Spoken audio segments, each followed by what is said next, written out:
Hi Taurus, welcome and this is your reading. Be open-minded po, hindi po halos lahat makaresonate. Kaya piliin nyo na lamang and thank you nga po pala sa mga nag-subscribe, lalo-lalo na sa mga bumabalik. Marami pong salamat. Give me the message for Taurus. Ano yung mensahe para kay Taurus? So meron ka ditong Knight of Wands. Meron ka ditong Page of Cups.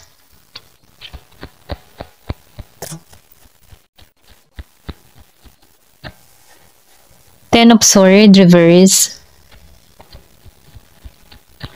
Nakikitaan ko dito, Taurus, kumbaga, handa ka na muling sumugal, handa ka na muling makipagsapalaran. Nandito ka sa moment na meron kang lakas ng loob na gawin yung mga bagay na gusto mo. So, nakikitaan ko dito yung positive na kaisipan mo, okay? Yung tipo na hindi ka sumusuko, lalo-lalo na sa mga hamon ng buhay. So, nakikitaan ko rin dito, meron ka ditong inoobserbahan or pwede rin sabihin meron ditong tao na nakasubaybay sa'yo, okay? Pinagmamasdan ka ng tao nito, may pagkayang energy. Kung meron ka man ditong kadiling na Scorpio, Cancer, and Pisces, okay? So, nakikita ko dito na lagi itong nakasubaybay, nag-i-stalk sa'yo, okay? Sa mga galaw mo, sa mga update sa'yo, lagi itong nakatingin sa social media mo, Instagram mo, TikTok mo, o ano pa man, Meron ako nakikita ditong Year of the Pig.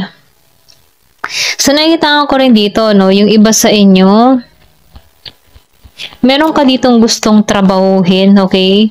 So, nafe-feel ko rin dito, nakaraos ka na sa mga masasakit na karanasan, sa mga masasamang experience na naranasan mo. Kumbaga, unti-unti mo nang natatanggap yung mga pagkakamali, okay? Unti-unti mo nang natatanggap lahat ng mga nangyaring hindi maganda, okay? So, unti-unti mo na itong tinatanggap at unti-unti mo na rin itong pinapakawalan dito. So, nakikita ko rin dito, yung iba sa inyo nakaka-moving on na sa sitwasyon, okay? Kumbaga, unti-unti mo na or pwede rin sabihin, naliliwanagan ka na dito na kailangan ng pagpapalaya para mapalaya rin yung sarili, So, nakikita ko dito na tinatanggalan mo na yung mga negative behavior o sa mga negative na isipan, okay? So, nakikita ko dito meron kang gustong gawin, trabahuhin, meron kang gustong, or pwede rin sabihin, nagbabala ka dito na ayusin yung sarili, yung mga mag-self-love, self-care, alagaan yung sarili, maging matuwid, okay? Andun ka ngayon sa realization mo. So, nakikita ko rin dito, meron kang renewal na ginagawa sa sarili mo. Nagkakaroon ka dito ng panibagong pananaw, okay? So, nakikita ko dito na meron kang inaayos, lalo-lalo na sa sarili mo. Ayan. So, nakikita ko rin dito, open ka sa pakikipagkasundo, okay? Kung meron ka man ditong kadiling na Aries, Leo, Sagittarius, open ka sa tao na to, okay? Kaya lang dito, hindi pa kayo nagiging masaya ng tao na to, okay? Wala pang usap, wala pang magandang nagaganapan, So, nakikita ko dito yung lungkot na nadarama mo sa tao na to, okay? Kasi nakikita ko dito na yung tipo nakikitaan mo tong tao na to ng the one para sa'yo, okay? Good mother, good father, ganon. Kaya lang nakikita ko dito may pagsisisi ka dito eh. Pwede rin sabihin na involved ka sa dalawang tao. Ito lang yung nakikita ko, Or pwede rin sabihin meron tong option maliban sa'yo. So, nakikita ko rin dito na meron ditong Year of the Horse. So, nafe-feel ko dito meron ka ditong gustong mangyari or makamit, okay? Meron kang hinihiling na tao dito. Kaya lang hindi pa kayo na pinagtatagpo ng tao na to dito sa The Sun Reverse. So, nakikita ko dito wala pang happy na nangyayari sa inyo ng tao nito. Wala pang usap, okay? So, nakikita ko dito na gusto mo ng bagong simula sa tao na to or pwede rin sabihin na siya yung gusto mong makasama dito sa The Empress, Ito lang yung nakikita ko. Kung meron ka man ditong kadiling na Taurus, Aries, Leo, Sagittarius, gusto mo ng bagong simula dito. Nakikita mo to ng pangmatagalang na koneksyon, okay? Ito lang yung nakikita ko. So, yung iba naman sa inyo, nahihirapan pa rin makamove on or meron ditong tao nahihirapan makamove on sa'yo, okay? Hindi nito kayang pakawalan ka or pwede rin sabihin na meron ka ditong past person na hindi pa rin makamoving on sa'yo. Nakasubaybay tong tao na to sa'yo, okay? Ito lang yung nakikita ko. Merong Year of the Pig, Year of the Horse. Give me the message. Ano pa yung mensahe dito?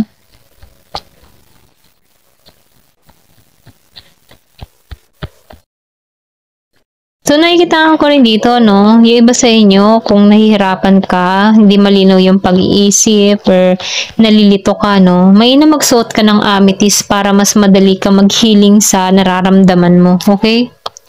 So, meron ditong stork, or pwede rin meron kang ginagamit or may sinusuot ka na amethyst. Ito lang yung nafe-feel ko. So, yung iba sa inyo, nakikitaan ko dito yung new beginning para sa sarili.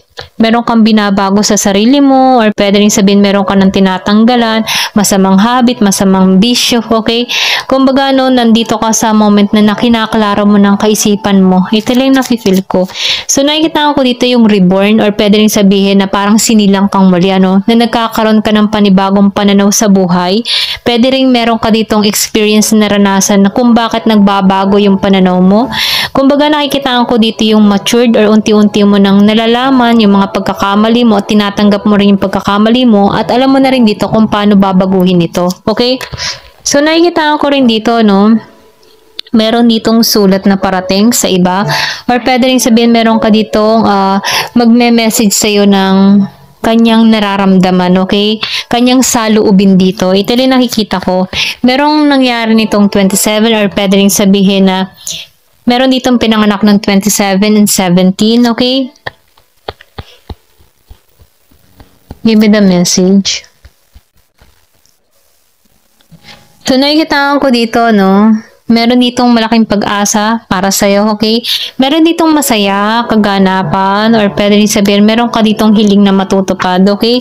Matagal mo na itong ninanais, ito lang nafe-feel ko. Meron pinanganak ng 16. So, meron ka ditong ninanais na tao. Ito lang nakikita ko, 2 beses, ano, the Empress and the Lady. Meron ka nakikitang tao na gustong-gusto kaya lang masyado tong grounded, okay? Yung iba sa inyo, meron ditong kadiling na Gemini, Aquarius, and Libra. So, nafe-feel ko dito na meron ka ditong tao na grounded. Matalino tong tao na to. Okay? Pwedeng hinihiling mo tong tao na to na magbalik sa'yo, okay? Ayan, ito lang yung nakikita ko. Meron pinanganak ng 29. Or pwede rin sabihin, ano, kung ikaw to, ano, itong lady, nakikita ko dito nagiging kang matalino sa pagpapasya mo. Kung baga, ano, kinat mo na dito yung mga taong hindi makakabuti para sa'yo. Tinulungan mo yung sarili mo na mag-evolve, or tinulungan mo yung sarili mo na lumago. So, nakikita ko rin dito yung pagbabagong pananaw na nangyayari sa buhay mo. Okay? Give me the message. Ano pa yung mensahe? Kumbaga, nakikita ko rin dito yung lungkot. Lungkot sa mata mo. Okay? Kumbaga, yung mata mo dito ay nangungusap, or meron ditong malalim na istorya na pumapalob sa mata mo. Okay? Na kung saan, ano, ang isang tao lang yung bang tipo na hindi ito makikita ng ibang tao, hindi agad mapapansin na meron kang dinadala. Maliban na lang, meron kang makakausap dito na marunong tumingin. Okay? Lalo-lalo na once nakatingin sa mata mo. Okay? Ito lang nafe-feel ko. So, meron ka ditong lungkot na nadarama sa mata mo at mababakas yun sa mga mata mo. Give me the message. So, nakikitaan ko dito yung kapayapaan. Okay? Gusto mo ng kapayapaan. Gusto mo nang mawala yung mga nararamdaman mo. Gusto mo maging malaya sa sitwasyon na kinakaharap mo. Ito lang nakikita ko. Yung iba sa inyo, sobrang ng hirap ng nararanasan. Gusto mo makawala dito. Gusto mo magkaroon ng kapayapaan yung kaisipan mo, yung puso mo, no? So, yun lang yung gusto mo. Ayan. Gusto mo maging masaya. Ito lang nafe-feel ko sa'yo. Give me the message. Pero ganun pa man, ano, meron kang ma-achieve dito. Bagamat meron nagpapalungkot sa iyo, meron ka ditong ma-achieve. Give me the message. Ano pa yung mensahe?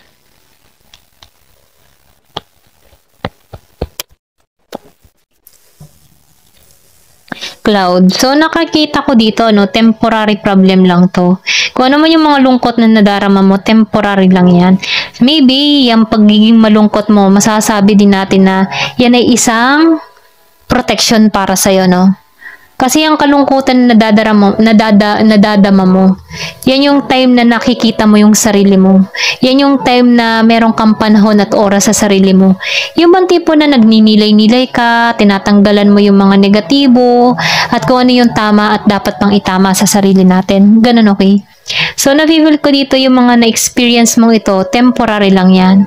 Kumbaga, no, in-isolate ka muna dito para mahanap mo yung sarili mo. Ito lang yung nakikita ko. Give me the message.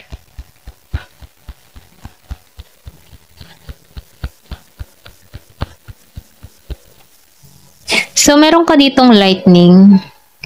So, sinasabihan ka dito, no, control your anger. Or pwede rin sabihin ikaw yung tipo ng tao na kinokontrol mo yung galit mo. Magaling kang mag-handle ng emotion mo. Okay? Kumbaga, nakikita ko rin dito na umiiwas ka sa mga tao na may hatid na gulo. So, nakikita ko rin dito, no, marami kang naranasan na pagsubok, marami kang naranasan na betrayal, okay? Pwede rin sabihin may mga tao na nag-traitor sa'yo, no? Pero ganun pa man, kahit may mga tao nag-traitor sa'yo, sinasabihan ka dito, huwag kang mabahala, huwag kang matakot, ano? Kung ano man yung tension na nararamdaman mo, maalisan mo to, okay? Give me the message.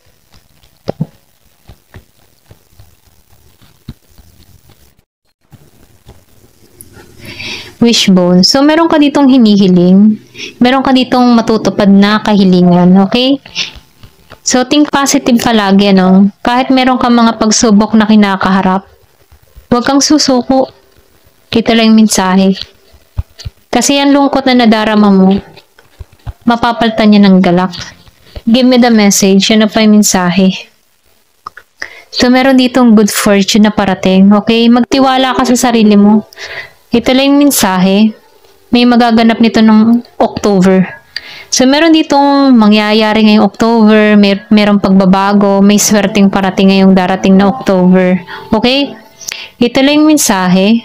So, tingnan pa natin dito sa isang card. Mainam din yung magkinig ng mga Hillsong para ma-relax ka. Para magkaroon ka ng kaliwanagan pag sobrang nalulumbay ka na. Okay? Wala kang mahanap na sagot. Pero once na nakikinig ka ng mga music na maka-Diyos, ayan, nabibigyan ka ng kaliwanagan. Ayan, ito lang yung mensahe, no? Or nasa sayo kung saan ka mapapanatag. Kasi iba-iba naman ng tao. Ayan, meron ditong parrot. So, yung iba sa inyo, meron dito nagchichismis sa'yo, okay? Meron ditong tao na meron kang pinagsabihan ng mga sekreto mo na kung saan, ichinismis ka nito, okay? Meron naganap nitong August, or pwede rin meron kang nalaman nitong August na yung pinagsabihan mong tao, ichinika ka nito. Ito lang yung mensahe, So, meron ako nakikita ditong pagbabago. Kumbaga, kung nakakaramdam ka na sobrang sinusubo ka, meron ditong pagbabagong parating sa buhay mo. Ayan. Pwede rin sabihin, kaya mo naranasan itong mga pagsubok na to para makita mo muli yung sarili mo. Meron ditong excitement na parating. Ayan. Ito lang yung nakikita ko, Give me the message. Oo. So, mag-ingat ka sa iyong kalusugan, Ingatan mo yung kalusugan mo. Meron ditong secret admirer na parating. So, nakikitaan ko rin dito na meron dito kang reward na marireceive. So, kung ikaw man ay nadidepress, nahihirapan ka na sa sitwasyon mo, may sakit ka na dinadala dito, may naman i-relax mo yung isipan mo, magdasal ka, manalangin ka, natanggalin lahat ng mga alalahanin mo or nadarama mo, okay?